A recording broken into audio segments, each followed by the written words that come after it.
नमस्कार। India news के sports page पे आपका स्वागत है। मैं हूं राजीव मिश्रा और आप देख रहे हैं अपना पसंदीदा शो रणयुद्ध। रणयुद्ध में आज बात करेंगे भारतीय टीम के गिरते ग्राफ के बारे में और खास तौर से इन दिनों जो चर्चा चल रही है कि क्या वाकई भारतीय टीम व्हाइट बॉल क्रिकेट में एडजस्टमेंट नहीं कर पा रही है, या भारतीय टीम के साथ ऐसा क्या चल रहा है जिसकी वजह से लगातार भारतीय टीम को हार का सामना करना पड़ रहा है। और बांग्लादेश में लगातार मिली 2 हार के बाद अब सवाल और उंगलियां सीनियर खिलाड़ियों की तरफ भी उठने लगी हैं कि आखिर सीनियर खिलाड़ी क्यों कंट्रीब्यूट नहीं कर पा रहे हैं। भारतीय गेंदबाजों की धार अचानक कहां चली गई और कुल मिलाकर खेल के तीनों डिपार्टमेंट में बहुत औसत दर्जे की टीम नजर आ रही है।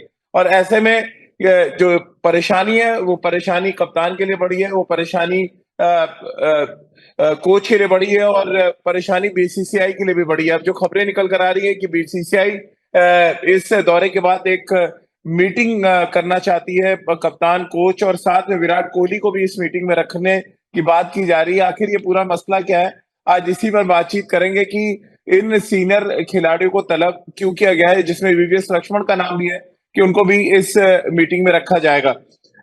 चर्चा करने के लिए हमारे साथ इस विषय पे राजकुमार शर्मा जी हैं, विराट कोहली के कोच, और सभा करीम इस समय हमारे साथ पूर्व क्रिकेटर और सिलेक्टर इस समय जुड़े हुए हैं। राजकुमार सर, पहला सवाल जो मेरे पास बहुत ढेर सारा आया पिछले कुछ दिनों से, ट्विटर पे भी आ रहा है, सोशल मीडिया पे भी आ रहा है कि आखिर क्या वजह आप देख रहे हैं व्हाइट बॉल क्रिकेट में हम अप टू द मार्क प्रदर्शन क्यों नहीं कर पा रहे हैं। हारना अलग बात है, जिन वजहों से हम हार रहे हैं वो शायद गले के नीचे किसी के नहीं उतर रहा है। राजीव, इसमें बहुत सारे पॉइंट्स हैं। एक आप खाली एक किसी को ब्लेम नहीं कर सकते, किसी प्लेयर को या कोच को या कैप्टन को नहीं ब्लेम कर सकते। लेकिन इसमें एक साथ सारी चीजें कैसे खराब हो गई राजकुमार सर? तमाम बहुत लोग सारी ये भी चीजें पूछ रहे हैं जी। बहुत बहुत सारी चीजें, मैं उसी पर आ रहा था कि बहुत सारी चीजें कंट्रीब्यूट कर रही हैं। जैसे कि इंजरीज हैं। अब हमारे काफी प्लेयर्स इंजर्ड हैं। यहाँ पर अगर आप देखें, हमारी पूरी टीम नहीं है। हार्दिक पांड्या नहीं है, सूर्य कुमार यादव नहीं है, रविंद्र जडेजा नहीं है, जसप्रीत बुमराह नहीं है। तो कहीं ना कहीं उन प्लेयर्स की कमी खल रही है। और एक जो कॉम्बिनेशन भारतीय टीम का होता था पहले, वो अभी थोड़ा सा लैक कर रहा है वहां पर। और नए प्लेयर्स अभी अप टू द मार्क उस लेवल पे परफॉर्म नहीं कर पा रहे हैं जहां पे सीनियर प्लेयर्स कंट्रीब्यूट कर रहे थे। तो वो भी एक वजह है कि थोड़ा सा टीम का प्रदर्शन अच्छा नहीं रह रहा है। और मतलब इसमें मुझे लगता है कि सबसे बड़ा रीजन इंजरीज का है कि प्लेयर्स फिट नहीं है। जी, शोभा भाई, आप क्या रीजन देख रहे हैं? बहुत ढेर सारे सवाल आ रहे हैं कि अचानक अगर तीनों चीजें खराब हो जाएं तो फिर सिस्टम पे सवाल खड़े होने लगते हैं। आप किस तरह से देख रहे हैं? वाकई सिस्टम पे सवाल खड़ा करने की जरूरत है? आपको क्या लग रहा है? आपने इतनी क्रिकेट खेली भी है, आप क्रिकेट एडमिनिस्ट्रेशन में भी काम कर चुके हैं। क्या रीजन आप देख पा रहे हैं कि अचानक हर तरफ सिर्फ खराब ही खराब चीजें नजर आने लगी हैं? ये एक बहुत ही कठिन दौर है इंडियन क्रिकेट के लिए राजीव, और यहाँ से जी। निकलना बहुत ज्यादा जरूरी होगा भारत के लिए, क्योंकि बहुत सारे ठीक करना होगा इन सब इस प्रकार के प्रदर्शन से निकलने के लिए। अब मैं सिर्फ भारतीय टीम का एक उदाहरण दे रहा हूँ। कुछ साल पहले आपको याद होगा जब एम एस धोनी कप्तान थे टेस्ट मैच के, तो वो 7 बल्लेबाज इंक्लूडिंग विकेट कीपर और 4 बॉलर्स के साथ टेस्ट मैचेस खेलते थे। उस समय हम घरेलू कंडीशंस में घरेलू टेस्ट मैचेस, घरेलू टेस्ट श्रृंखला हम लगातार जीतते रहते थे। पर जब हम बाहर जाते थे खेलने के लिए, वहां पर हमारा overseas track record test matches में उतना अच्छा नहीं था। अब विराट कोहली जब वो कप्तान बने तो उन्होंने क्या परिवर्तन किया इस टीम में? सबसे पहला काम उन्होंने एक ये किया कि चाहे वो होम सीरीज हो या फिर ओवरसीज सीरीज हो, हमेशा 5 बॉलर के साथ में वो टेस्ट मैच उन्होंने खेलना शुरू किया। नंबर 6 पर विकेट कीपर बल्लेबाज के रूप में एक एक एक प्लेयर हमारा खेलता था।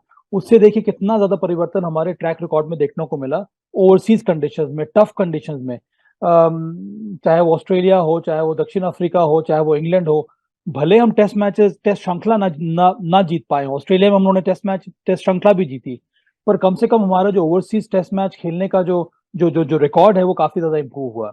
अगर वहां से हम लोग कुछ सबक सीखते हैं तो ये अब जरूरी हो गया है भारतीय टीम को, चाहे वो बीसीसीआई हो, नए जो चयनकर्ताएं आएंगे उनके लिए, या फिर जो टीम मैनेजमेंट है इस समय उनके लिए, इन सब बातों पर ध्यान देना कि अभी हमें अपने अप्रोच में और क्या परिवर्तन होगा। पहले हमें वो डिसाइड कर लेते हैं, उसके बाद और सारी बातें जो हैं एक साथ ही मिलजुल कर आपके लिए काम करेंगी। राजकुमार ने सही कहा कि कल रोहित शर्मा ने ये बात उठाई थी कि हमारे कई सारे प्लेयर्स हैं, वो वापस आते हैं खेलने के लिए, फिर चोटिल होकर बाहर चले जाते हैं। तो ये क्यों हो रहा है? जो टीम मैनेजमेंट के जो फिजियो हैं और एनसीए के जो फिजियो हैं, जो एसएनसीज हैं, वो क्या वो गलत तरीके से डायग्नोज कर रहे हैं, क्या वो इंजरी को ठीक प्रकार से डायग्नोज नहीं कर पा रहे हैं, जिसकी वजह से ये लगातार होता जा रहा है। नए नए खिलाड़ियों के साथ भी हो रहा है और जो हमारे अनुभवी खिलाड़ी हैं उनके साथ भी ऐसा हो रहा है। तो यहाँ पर बहुत चीज सही करने की जरूरत है। आपने सिस्टम के बारे में बात कहा, मुझे लगता है कि सिस्टम बना हुआ है, और अगर सिस्टम बना हुआ है तो फिर इस तरह की बातें क्यों आ रही हैं, इस तरह के चोट के प्लेयर्स क्यों क्यों इतने सारे इंजर्ड हो रहे हैं। तो क्या हमें वहां पर रिसोर्सेस को चेंज करने की जरूरत है। जो हमने नेसेंसी लिए हैं, मैं पूरी इज्जत के साथ कह रहा हूँ, मुझे भी विश्वास है कि क्रेडेंशियल्स काफी स्ट्रांग है, पर फिर क्या हो रहा है, क्यों इस तरह की चीजें हो रही हैं। अब मुझे लगता है कि हमारे पास समय बहुत कम है। सबसे पहला काम हमें ये करना होगा कि आप फुल स्ट्रेंथ टीम बनाइए और उसके बाद इन्हीं खिलाड़ियों को आगे मौका दीजिए। और बहुत जरूरी है कि आप अपने अप्रोच में वो परिवर्तन लाइए, तभी आने वाले समय में हम व्हाइट बॉल क्रिकेट में फिर से डोमिनेट करना शुरू कर देंगे। बिल्कुल। और ऐसा लग रहा है सिर मुड़ाते ही ओले पड़े सवैया नींद से गिरे और खजूर में अटके वाला हिसाब है कि T20 हारे ही नहीं थे, क्या बांग्लादेश ने हरा दिया। क्या बांग्लादेश की हार ज्यादा पेनफुल है वर्ल्ड कप से, आपको लग रहा है, जिस तरह से हम हारे, क्योंकि फुल स्ट्रेंथ ऑलमोस्ट टीम आपकी खेल रही थी, सूर्या अगर हार्दिक नहीं है टीम के साथ तो। नहीं नहीं, विश्व कप की हार बहुत बड़ी हार होती है, उसकी आप तुलना किसी जी। और बायलैटरल मैचेस से नहीं कर सकते हैं राजीव। पर एक बात यह है कि ये बांग्लादेश के विरुद्ध जो हम हारे हैं, जिनको इसके पहले हमने कई बार आसानी से हराया, सिवाय 2015 में जो हमारा मुकाबला हुआ था। हम्म। इसके अलावा भारत ने हमेशा बांग्लादेश को डोमिनेट किया है, चाहे वो विश्व कप चैंपियनशिप में हो या फिर कई और जगह क्यों ना हो। पर ये जो प्रदर्शन रहा है, ये दर्शा रहा है कि दूसरी जो टीम है, जो इमर्जिंग टीम्स है, बांग्लादेश हो गई, अफगानिस्तान हो गई, नेदरलैंड्स हो गई, आयरलैंड हो गई, इस तरह की जो एसोसिएट नेशंस की जो टीमें हैं, या फिर फुल फुल नेशन की जो टीमें हैं, पर इमर्जिंग कंट्रीज की जो टीमें हैं वो अच्छा कर रही हैं, वो ज़्यादा मेहनत कर रहे हैं, वो ज़्यादा कमिटमेंट के साथ वो मैदान में खेल रहे हैं, वो ज़्यादा बोल्ड अप्रोच के साथ मैदान में उतर रहे हैं, उनकी स्ट्रैटेजी ज़्यादा क्लियर है, ज़्यादा क्लैरिटी है उनके उनके प्लेयर्स के माइंडसेट में। और यही सारी चीज़ें हम लोग इस समय मिस कर रहे हैं। हम लोग अभी भी हमें ये लगता है कि हम ये सोच रहे हैं कि जिस तरह से हम खेलते आ रहे हैं वैसे ही हम आगे खेलते रहेंगे, हम मैच जीत जाएंगे। हम्म। अब वो होने वाला नहीं है। अब बहुत जल्दी है, अब बहुत जरूरी है हम लोग को ये समझ लेना कि हम जिस तरह से क्रिकेट खेल रहे हैं उससे आपको ज्यादा सफलता मिलने वाली नहीं है। वहां पर एक बहुत बड़े हम्म। परिवर्तन, बहुत बड़े ओवरहॉल की जरूरत है। अब आप किस प्रकार से ओवरहॉल लेकर आएंगे, ये जो स्टेक होल्डर्स हैं, जो डिसीजन मेकर्स हैं, उनको ये डिसाइड करना होगा राजीव। राजकुमार सर, आपको भी लगता है ये कि वर्ल्ड कप की हार ज्यादा बड़ी है, और बांग्लादेश से हारना तो चलिए ठीक है, बायलैटरल सीरीज थी, लेकिन दोनों क्लब हो गई हैं ऐसा लग रहा है, जिसकी वजह से परेशानी बहुत बड़ी नजर आने लगी। और ये सिर्फ राजीव बांग्लादेश के साथ नहीं है, न्यूजीलैंड के साथ भी हम हारे हैं, वहां पर हाँ, भी न्यूजीलैंड के इस साथ भी तरह हारे। हार कर आए हैं। जी। नहीं, डेफिनेटली राजीव, लेकिन सबा ने बिल्कुल ठीक कहा कि वर्ल्ड कप की जो हार है वो बहुत बड़ी हार थी और अनएक्सपेक्टेड थी, क्योंकि काफी आशाएं थी इस बार भारतीय टीम से कि भारत अच्छा बेहतर प्रदर्शन करेगा और वर्ल्ड कप के हॉट कंटेंडर हम माने जा रहे थे, बट अनफॉर्चुनेटली ऐसा हुआ नहीं। और उसके बाद अभी ये बांग्लादेश में जो प्रदर्शन हुआ है, तो इसके बाद वाकई में काफी मुश्किलें लग रही हैं आने वाले दिनों में। और मुझे लगता है कि काफी काम करने की जरूरत होगी और काफी सोच विचार करने की या मंथन करने की जरूरत होगी कि कहाँ कहाँ पर गलतियां हो रही हैं या हमें उसे कैसे इम्प्रूव करना है, क्योंकि लगातार हम दो तीन ये कंसेक्यूटिव मैचेस हार गए हैं। तो उस वजह से थोड़ा सा हमें ख्याल रखने की जरूरत होगी या अपनी गलतियों से सबक लेने का समय आ गया है। राजकुमार सर, क्या रीजन आप देख रहे हैं, बांग्लादेश दौरे के बाद एक मीटिंग कॉल की गई है जिसमें विराट कोहली को भी बुलाया गया, क्या रीजन आप देख रहे हैं, विराट, वीवीएस लक्ष्मण, राहुल द्रविड़ और रोहित शर्मा, इन सबको इस मीटिंग में तलब किया गया, ये खबर निकल कर आ रही है। नहीं राजीव, बहुत अच्छी बात है। अगर आप इन पूरी टीम मैनेजमेंट को लूप में रखेंगे तो ये हमेशा अच्छा होता है कि जब बोर्ड ऑफिशियल, सेलेक्टर्स और टीम मैनेजमेंट एक पेज पर होगा तभी अच्छे रिजल्ट्स आते हैं। और अच्छी बात है कि कप्तान को बुलाया गया है और विराट बीइंग कहीं ऐसा तो एक्स नहीं व्हाइट कैप्टन। बॉल का कप्तान बनाया जा रहा हो विराट को फिर से। नहीं, मुझे नहीं लगता, क्योंकि उन्होंने कप्तानी T20 की तो खुद ही छोड़ी थी और टेस्ट जी। मैच की भी खुद ही छोड़ी थी। वनडे का वो कुछ गड़बड़ हुई थी, तो मुझे नहीं लगता कि ऐसा होगा। लेकिन हाँ, उनके जो विचार होंगे वो जरूर लिए जाएंगे, उनके सजेशंस जो बहुत इंपॉर्टेंट होंगे, क्योंकि इतने लंबे समय तक उन्होंने भारतीय टीम की कप्तानी की और काफी सक्सेसफुल हम्म। कैप्टन वो रहे हैं। तो मुझे लगता है कि शायद उनके सजेशंस की भी जरूरत है इस समय। सभा भाई, आप कैसे देख रहे हैं जिस तरह से वीवीएस लक्ष्मण, विराट कोहली, राहुल द्रविड़ और रोहित शर्मा से एक मीटिंग की खबर निकल कर आ रही है? ये आमतौर पे होती थी पहले मीटिंग, आप जब थे जीएम तब भी शायद होती थी, एक रिव्यू मीटिंग हमेशा होती थी। इस बहुत कम रिव्यू बार मीटिंग राजीव, से क्या? बहुत कम बार, जी, बहुत कम बार। बहुत कम जब बार। तक हाँ, इस तरह का जब हमारा प्रदर्शन रहता है तभी मुझे लगता है 4-5 साल में एक बार करा दी जाती है। जी, तो मुझे ये याद है फोर्स कि ये फोर्स मीटिंग फोर्स के तौर पे मीटिंग देखा है, जाए तो। क्योंकि जो जो हालात बनकर आ रही हैं उन्हीं सब जी। चीजों पर बात करने के लिए मीटिंग बुलाई गई है, जो कि सही है, जो कि उचित है। अब जिस प्रकार से रोहित शर्मा ने सवाल उठाए, तो ये अब कप्तान को आप बुला रहे हैं तो रोहित शर्मा ने जो सवाल उठाए हैं, यही सवाल वहां पर भी उठाने चाहिए और इस पर डिस्कशन हम्म। होना चाहिए कि इंजरीज क्यों हो रही है प्लेयर्स को, कहाँ पर हम लोग गलती कर रहे हैं, हम लोगों ने अगर सिस्टम बनाया है तो सिस्टम काम क्यों नहीं कर रहा है, अगर हम लोगों ने दिखाया है विश्वास के वर्कलोड मैनेजमेंट पर हम ध्यान देंगे, उसके बावजूद इस तरह से क्यों हो रहा है। इन सब चीज़ों पर बात होने की आवश्यकता है। जो जिस प्रकार के प्लेयर्स को चयन किया गया है, उस पर बात होने की ज़रूरत है।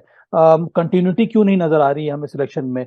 सिलेक्शन हम्म। पॉलिसीज़ क्या हैं? सिलेक्शन कमिटी के जो मेंबर्स थे और टीम मैनेजमेंट में किस तरह की बातचीत हुई है? उसके बाद जो आपने टीम को चयन किया है, उनका प्रदर्शन क्यों नहीं अच्छा हो रहा है? जो कोचिंग स्टाफ है, वो किस प्रकार से काम कर रहा है? यही सब आप बात करते हैं। आगे बढ़ने के लिए बहुत जी। ज़रूरी है इस प्रकार की मीटिंग होना। और मैं तो ये मानता हूँ राजीव कि हमेशा हर दौरे के बाद जब भी एक फुल टूर हो जिसमें टेस्ट मैच शामिल हो, वनडे शामिल हो, T20 शामिल हो, उसके बाद आपको इस प्रकार की रिव्यू मीटिंग होनी चाहिए। जीतने के बाद भी हम्म। होनी चाहिए, क्योंकि जीतने से आप बहुत बहुत सबक लेते हैं कि हमें आगे हम्म। किस दिशा में बढ़ना है। और अगर आपका टीम का प्रदर्शन अच्छा नहीं है तो ऐसे भी आपको आपकी एक रिव्यू मीटिंग होनी चाहिए, ताकि अकाउंटेबिलिटी तो तय होनी चाहिए, चाहे वो कप्तान के ऊपर हो या कोचिंग स्टाफ के ऊपर हो या फिर चयनकर्ताओं के ऊपर हो। क्योंकि अंत में स्टेक होल्डर्स कौन है हमारे क्रिकेट के लिए? स्टेक होल्डर सबसे बड़ा स्टेक होल्डर्स क्रिकेट फैंस है राजीव। और उसके जी। बाद बीसीसीआई है या फिर स्टेट एसोसिएशंस हैं, उसके बाद सारे क्रिकेटर्स हैं। तो सबसे बड़े बड़े जो स्टेक होल्डर्स हैं वो क्रिकेट फैंस हैं हमारे। हमारे यहाँ गेम चल रहा है क्रिकेट फैंस की वजह से। तो उनके बिल्कुल। लिए भी इस प्रकार की जवाबदेही, इस प्रकार की रिव्यू मीटिंग रखना और बराबर रखना बहुत ज़रूरी है, तभी हम तरक्की कर पाएँगे रेगुलरली। क्या सभा भाई, ऑन लाइटर नोट, क्या विराट को बुलाना, क्या व्हाइट बॉल पे कुछ स्पेशल ट्रीटमेंट विराट को दिया जा सकता है, या आपको लग रहा है रोहित और नहीं विराट से मुझे बात की जा सकती है नहीं कि आप व्हाइट बॉल के बारे में अपना फ्यूचर सोचें? दोनों दोनों बात में मैं पूछ रहा हूँ। नहीं, मुझे लगता नहीं है कि ये समय है रोहित शर्मा, विराट कोहली से ये बात करने का कि आप अपने फ्यूचर के बारे में सोचिए। ये वो प्लेटफ़ॉर्म जी। नहीं है। अगर उस तरह की बातें अगर आने वाले समय में आपको करनी भी होगी तो वो 1 टू 1 होना चाहिए, क्योंकि अंत में इन दोनों खिलाड़ियों ने बहुत ज़्यादा सर्व किया है भारतीय क्रिकेट को। और इनका हाँ। हक बनता है कि अगर हमें इस इश्यू को एड्रेस करना है, जब भी हम करें, तो 1 टू 1 होना चाहिए। ये एक ऐसा प्लेटफ़ॉर्म है जहाँ पर मिल-जुल कर हमें ये सोचने की ज़रूरत है कि हमें आगे और किस प्रकार से बढ़ना है। इसी वजह से मुझे लगता है हम्म। कि विराट को बुलाया गया है कि उनके पास अनुभव है खेलने का भी, कप्तानी करने का भी, और वो सही मार्गदर्शक के रूप में काम कर सकते हैं भारतीय टीम के लिए। बहुत ज़रूरी है राजीव कि एक वो जो कम्युनिकेशन लेवल है वो काफ़ी अच्छा होना चाहिए। उसके साथ-साथ मुझे लगता है कि खुलकर बोलने कि आजादी खुल होनी के चाहिए। बोलने वाली भी आज़ादी होनी चाहिए। तभी हम जी। इस प्रकार के जो हालत हो रही है उसको हम एड्रेस कर पाएँगे ठीक तरह से। बिल्कुल। और हारने के बाद चलिए आंख खुली है और ये एक रिव्यू मीटिंग बुलाई गई है बांग्लादेश दौरे के बाद। राजकुमार सर, क्या ज्यादा एड्रेस होगा यहाँ पे? बॉलिंग डिपार्टमेंट लगातार वीक होना, बल्लेबाजी में जिस तरह का हम प्रदर्शन कर रहे हैं, उसमें क्या सबसे ज्यादा फोकस होने वाला है इस मीटिंग में? जी, मुझे लगता है ओवरऑल सारा ही कुछ डिस्कस होगा और होना भी चाहिए, क्योंकि देखिए बहुत सारी शॉर्ट कमिंग्स हैं इस टीम में। अगर हम देखें, हमारी बॉलिंग तो काफी वीक हो गई है दोबारा से। एक बार पीछे पिछले 2-3 साल में लगा था कि शायद हम एक स्ट्रॉन्ग फास्ट बॉलिंग यूनिट हमारे पास है, लेकिन अनफॉर्चुनेटली अभी वो हमारे पास नहीं है because of the injuries and और वजहों से। तो एक तो ये वजह भी होगी कि बीसीसीआई जरूर चाहेगा कि हम लोग मुझे लगता है कि कप्तान और विराट से ये पूछा जाएगा कि क्यों हार रहे हैं, क्यों ऐसा हमारा प्रदर्शन अच्छा नहीं हो रहा है। और फिर बहुत इंपॉर्टेंट होंगे इनपुट्स दोनों के ही, रोहित के भी और विराट के भी, और कि उनसे ये भी पूछा जाएगा कि कैसे इम्प्रूवमेंट की जा सकती है। तो भली बात ही इन दोनों से बेहतर कोई नहीं जानता इंडियन क्रिकेट में एट प्रेजेंट कि हमें कहाँ पर इम्प्रूवमेंट करने की जरूरत है। और यही असेसमेंट होगा इस मीटिंग में। और ये मैं अप्रिशिएट करना चाहूंगा बीसीसीआई को कि उन्होंने ये कदम उठाया है और प्लेयर्स को सामने बिठाया है। ये बहुत एक जी। अच्छी एक पॉजिटिव सोच है बीसीसीआई की, जहां पर सेलेक्टर्स, टीम मैनेजमेंट और कप्तान और एक सीनियर प्लेयर बैठेंगे और वो डिस्कस करेंगे कि भारतीय टीम को आगे कैसे ले जाया जा सकता है। और मुझे लगता है कि इस मीटिंग का बहुत फायदा होने वाला है भारतीय क्रिकेट को, क्योंकि इसमें सारे पॉइंट्स, क्योंकि ग्राउंड के अंदर की बातें, ड्रेसिंग रूम के अंदर क्या होना चाहिए, या ग्राउंड में हमें कहाँ पर क्या शॉर्ट कमिंग्स हो रही हैं, क्यों हमारे प्लेयर्स इतने ज्यादा इंजर्ड हो रहे हैं, कहाँ पे एनसीए में कहीं लैक हो रहा है, या क्या प्रॉब्लम है जिस वजह से इतनी इंजरीज हैं, तो वो सब चीजें एड्रेस होंगी मुझे लगता है इस मीटिंग में। तो एक बहुत, जैसा मैंने पहले भी कहा कि बहुत अच्छा ये एक इनिशिएटिव लिया है बीसीसीआई ने। एंड मुझे पक्का विश्वास है कि बहुत अच्छे रिजल्ट्स आएंगे इस मीटिंग के।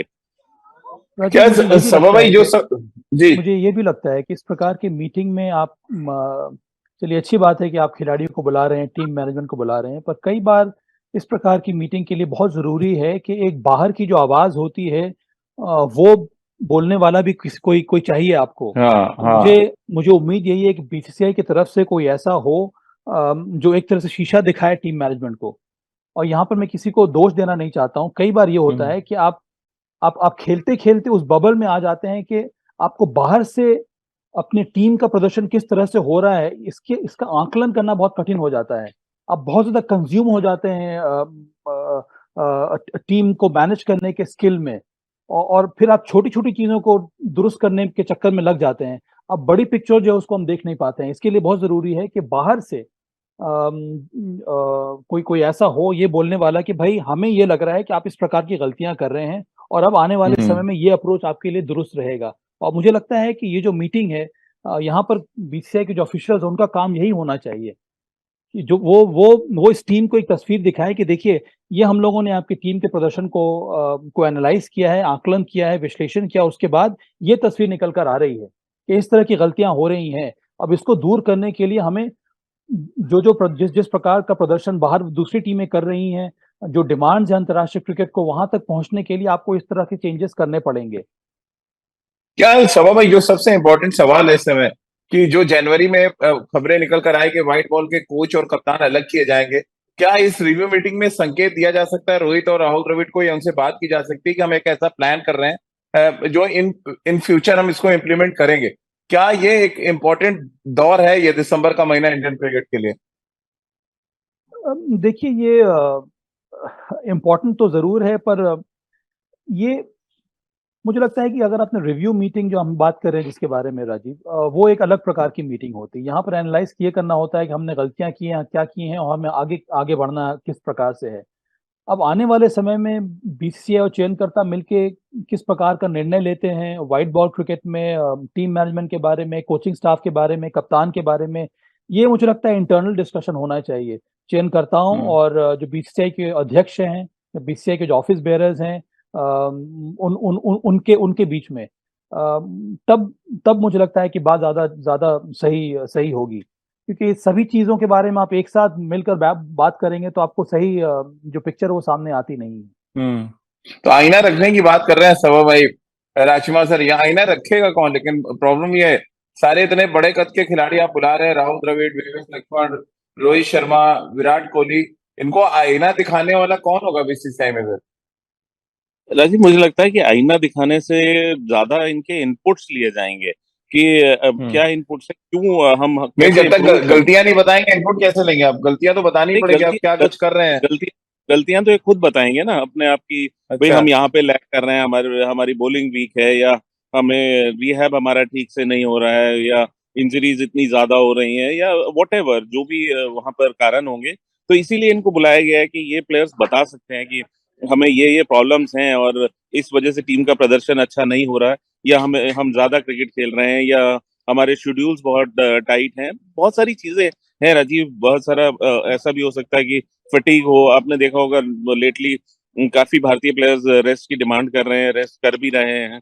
तो बहुत सारी चीजें होंगी कि शायद प्लेयर्स डिमांड करें कि आप हमारी जो शेड्यूलिंग है उसको ठीक कीजिए थोड़ा, हमें मतलब रेस्ट के लिए भी समय चाहिए, या इस तरह के बहुत सारे जो इनपुट्स होंगे वो बहुत इंपॉर्टेंट होंगे बीसीसीआई के लिए। और इसीलिए मैंने कहा है कि इसमें अगर पॉजिटिव से इंटेंट से ये मीटिंग होगी तो इसका बहुत फायदा होने वाला है इंडियन क्रिकेट को आने वाले समय में। बिल्कुल। अब क्योंकि अब आपने कल मैच के बाद सभा भाई आप कमेंट्री कर रहे थे, आपने प्रेस कॉन्फ्रेंस भी सुनी, कितने सेटिस्फाइड थे आप जिस तरह की प्रेस कॉन्फ्रेंस आपने कल सुनी 2 लगातार मैच हारने के बाद? देखिए, प्रेस कॉन्फ्रेंस में जो बातें होती हैं उस पर मैं ज़्यादा तवज्जो देता नहीं हूँ, क्योंकि कई बार जी। पब्लिक के लिए, प्रेस के लिए आपको कई सारी बातें करनी होती है, चाहे वो प्रोत्साहित करने के लिए हो या फिर टीम को और ज़्यादा ऊपर उठाने के लिए हो। पर अंत में बहुत ज़रूरी है कि भारत एनालाइज़ करे कि कहाँ-कहाँ गलतियाँ हो रही हैं। कम से कम रोहित शर्मा काफ़ी अपफ्रंट थे जब उन्होंने ये कहा कि कई सारे हमारे खिलाड़ी आते हैं, 1-2 मैच खेल कर फिर फिर वो चोटिल एग्ज़ैक्टली हो जी। जाते हैं। तो उनके दिमाग में ये ज़रूर लगा हुआ है, उनको ये लगता है कि हमेशा इस तरह से उनकी टीम जो है तो वो क्या एकजुट हो दीपक नहीं पा चहर रही जैसे है। खिलाड़ी सभा में प्रॉब्लम क्रिएट कर रहा है? एक मैच खेला हाँ, तो इंजर्ड, एक इसीलिए मैच मुझे खेला मुझे इंजर्ड। लगता है कि यहाँ पर उस तरह के आपको सख्त कदम उठाने होंगे। अब रोहित शर्मा ने को अगर ऐसा लगता है तो उनको और ज़्यादा स्ट्रॉन्ग होना पड़ेगा अपने डिसीजन मेकिंग में कि भाई मुझे ऐसे बॉलर्स बिल्कुल। चाहिए या ऐसे खिलाड़ी चाहिए जो लगातार फिट रहें। मुझे ऐसे खिलाड़ी नहीं चाहिए जो 1-2 मैच खेलें फिर अनफिट होके चले जाएँ, फिर हम इंतज़ार कर रहे हैं, फिर वो वापस आ रहे हैं। अब हम इन न्यूकमर्स के बारे में क्यों बात कर रहे हैं? जसप्रीत बुमराह को ही अगर हम देख लें, तो वो पहले चोटिल हुए थे, फिर उनको वापस लाया गया, फिर 1-2 मैच खेल के फिर वो अभी इस समय बाहर हैं। तो मुझे लगता है कि चाहे वो अनुभवी खिलाड़ी हो या फिर यंगस्टर्स या फिर न्यूकमर्स हों, ये मसला सभी के साथ हो रहा है। तो ये बहुत ही प्रेसिंग इश्यू है, जिसको डील करना बहुत ज़रूरी है, नहीं तो हमेशा हम अपने फुल स्ट्रेंथ टीम के साथ खेल नहीं पाएँगे। राजीव, बिल्कुल यहाँ और पे मैं ये ये बड़ा राजीव जी, राजीव जी, मैं यहाँ पे जी, जी सर। कहना चाहूँ कि जैसे प्लेयर को फिट डिक्लेयर किया जाता है, उसके बाद उनको मैचेस जरूर एक दो खिला के देखना चाहिए कि वो मैच फिट है या नहीं। आप उनको 2 स्प्रिंट लगाकर या उनकी एक्सरसाइज देखकर नहीं, फिर तभी तो मैंने ज़िक्र किया था राजकुमार सर, आपको याद होगा कि यो-यो टेस्ट साइडलाइन जब से किया गया है, इंजरीज बढ़ गई हैं। पहले आप फिट भी हैं तो आपको यो टेस्ट देना पड़ता था आके।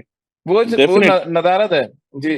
वो टेस्ट भी नदारद है, और उसके बाद आप एक दो रणजी ट्रॉफी मैचेस खेलिए, हुँ, उसमें लंबी स्पेल्स डालिए। वो बीसीसीआई को जरूरत है देखने की कि कौन कितना हुँ। फिट होगा फुटबॉलर, उससे पता लगेगा। T20 में आप 4 ओवर थोड़ा बहुत निगल्स के साथ भी डाल सकते हैं, लेकिन जब एक लंबा मैच है, 4 डे मैच है रणजी ट्रॉफी का, वहां पर आपको लंबी स्पेल डालनी है, तब आपकी फिटनेस टेस्ट होती है, और उसके बाद जब आप वहां पर सक्सेसफुल होते हैं तब आपको इंक्लूड किया जाना चाहिए इंडियन टीम में। तो वो बहुत इंपॉर्टेंट है कि आप मैच फिट होकर टीम में आए, ना कि खाली आप ट्रेनिंग में फिट, आपको फिजियो ने फिट डिक्लेयर किया और आप मैच खेलने आ जाते हैं, और फिर वही होता है, मैच में आप ब्रेक डाउन कर जाते हैं। तो समर भाई, आपको भी लगा रोहित शर्मा की बातों में दर्द था, इस बात का भी दर्द था कि खिलाड़ी 60-70% फिट है और वो आ जा रहे हैं अपनी निगल्स को छुपा के, और ये दोबारा से शुरू हुआ है इंडियन क्रिकेट में पिछले 1-1.5 साल में। क्या ये एक बड़ी परेशानी है? इसको कैसे दूर करेंगे? बीइंग एडमिनिस्ट्रेशन में आप रहे हैं, एडमिनिस्ट्रेटिव जॉब में, ये एक बड़ी परेशानी है। 70% वेट, 60% वेट लोग आ जाते हैं मैच खेलने के लिए, बनस्पत इसके कि वो जाके डोमेस्टिक खेलें, वो इंटरनेशनल खेलना ज्यादा पसंद करते हैं। हाँ, राजीव, वो सही बात उठाई है यहाँ पर रोहित शर्मा ने, उनके दर्द को हम लोग सब समझ सकते हैं। अब ये कप्तान का काम नहीं है चेक करना कि जो खिलाड़ी टीम में इंक्लूड हुआ है, वो फिट है कि नहीं, उसको मुझे हाँ। बॉलिंग करानी चाहिए कि नहीं। वो तो अगर खिलाड़ी फिट है तो मैं चाहता हूँ सभी खिलाड़ी मेरे लिए अवेलेबल रहें। अगर इसी दौरे पे देख लें, तो कितने खिलाड़ी हैं जो नॉट अवेलेबल फॉर सिलेक्शन। अरे भाई, not hmm. Available for selection तो फिर उनको बुलाया क्यों गया है बांग्लादेश? उनको आपने क्यों इंक्लूड किया है? देखिए, ये काम बहुत सरल है राजीव। अब अगर कोई खिलाड़ी एनसीए जा रहा है, वहाँ पर उसका रिहैब हो गया है, तो वहाँ की जो फिजियो और जो एसएनसी होते हैं, वो उनको उसके बाद उनका फिटनेस टेस्ट होता है, फिर उनको ये कहा जाता है वो मैच फिट हो गए हैं। अब इसके बाद मैच फिट को टेस्ट आप कैसे करेंगे? आपको टेस्ट करना चाहिए लोकल क्रिकेट खिला के, डोमेस्टिक क्रिकेट खिला के। अगर कोई डोमेस्टिक हम्म। क्रिकेट नहीं है उस समय, तो फिर आप प्रैक्टिस मैचेस ऑर्गेनाइज करा दीजिए। मैं मानता हूँ कई बार ऐसा होता है कि सीजन नहीं है, बीसीसीआई के मैचेस नहीं हो रहे, तो फिर आप बैंगलोर में आप प्रैक्टिस मैचेस करा दीजिए, वहां पर उनको खिलाइए, उसके बाद आप मैच फिट करवाइए। अब आप नेट्स में अब फिजियो और एसएनसी करते क्या है? इनको भाई 10 गेंदें करा दी, 2 ओवर का स्पेल डाल दिया नेट्स में, हाँ भाई ठीक हो गया। अरे वैसे नहीं होता है, बिकॉज अंत में जब आप अंतर्राष्ट्रीय क्रिकेट खेलने जाते हैं, जब आप मैच खेलने जाते हैं, तो दबाव रहता है आपके ऊपर। वहां पर आपका जो शरीर है बहुत कुछ आपसे निकालता है। उस तरह की हम्म। फिटनेस लेवल्स आपको चाहिए होती है। तो एक तो रूल ये लागू हो जाना चाहिए कि एक बार एनसीए ने आपको मैच फिट कर दिया है, उसके बाद भारतीय टीम में वापस आने के लिए आपको x number of domestic matches खेलने होंगे, चाहे जी। वो ऑफिशियल बीसीसीआई के मैचेस हों या फिर प्रैक्टिस मैचेस हों। उसके पहले आपको इजाजत और उसके पहले आपकी एंट्री टीम में नहीं हो सकती, चाहे वो गेंदबाज हो या फिर बल्लेबाज क्यों ना हो। तो इस तरह के जी। सिस्टम लगाना बहुत आसान है, इस पर अमल करना बहुत जरूरी है, तभी भारतीय टीम को फायदा हो पाएगा। राजकुमार सर, पहले सौरव गांगुली प्रेसिडेंट, अब रॉजर बिनी एक और क्रिकेटर प्रेसिडेंट, लेकिन समस्या निकल नहीं रही। एडमिनिस्ट्रेशन जॉब एडमिनिस्ट्रेटिव का ही होता है, मुझे लग रहा है। ये हम लोग सोचते थे क्रिकेटर आएगा बहुत कुछ बदल जाएगा, ऐसा कुछ हो नहीं रहा है। इंडियन क्रिकेट में तो कम से कम नहीं दिख रहा। नहीं राजीव, देखिए रॉजर बिन्नी ने तो अभी ज्वाइन किया है, तो मेरा मानना है कि उन्हें थोड़ा समय देना चाहिए। अभी बहुत जल्दबाजी होगी ये कहना कि एक एडमिनिस्ट्रेटर बेटर होगा। मेरा अभी भी यही मानना है कि एक क्रिकेटर ज्यादा बेटर देखभाल कर सकता है क्रिकेट की जितना एक एडमिनिस्ट्रेटर के मुकाबले, क्योंकि वो उसने ग्राउंड में क्रिकेट खेली होती है।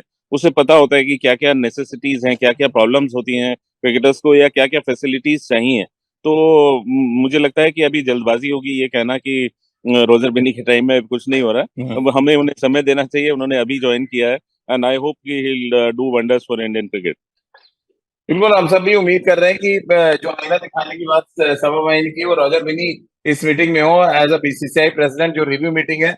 क्योंकि उनका एक ऑरा है अपना, 1983 वर्ल्ड कप विनिंग टीम के मेंबर है और बीसीसीआई प्रेसिडेंट है अभी। तो शायद वो अगर इस मीटिंग में हो तो शायद ज्यादा बेहतर होगा, और उनका जो कद है वो शायद बाकी के कदों के सामने या मैच कर सकता है, हम यूं कह सकते हैं। और तब एक एक अच्छा रिजल्ट कम से कम हमें इस रिव्यू मीटिंग से मिलेगा, जहां पर तमाम परेशानियों का हल तो हम इतनी जल्दी नहीं ढूंढ पाएंगे, लेकिन रास्ता हम जरूर यहाँ से ढूंढ पाएंगे। आप दोनों का बहुत बहुत शुक्रिया हमारे साथ जुड़ने के लिए। तो आज हमारी इस खास पेशकश में फिलहाल इतना ही।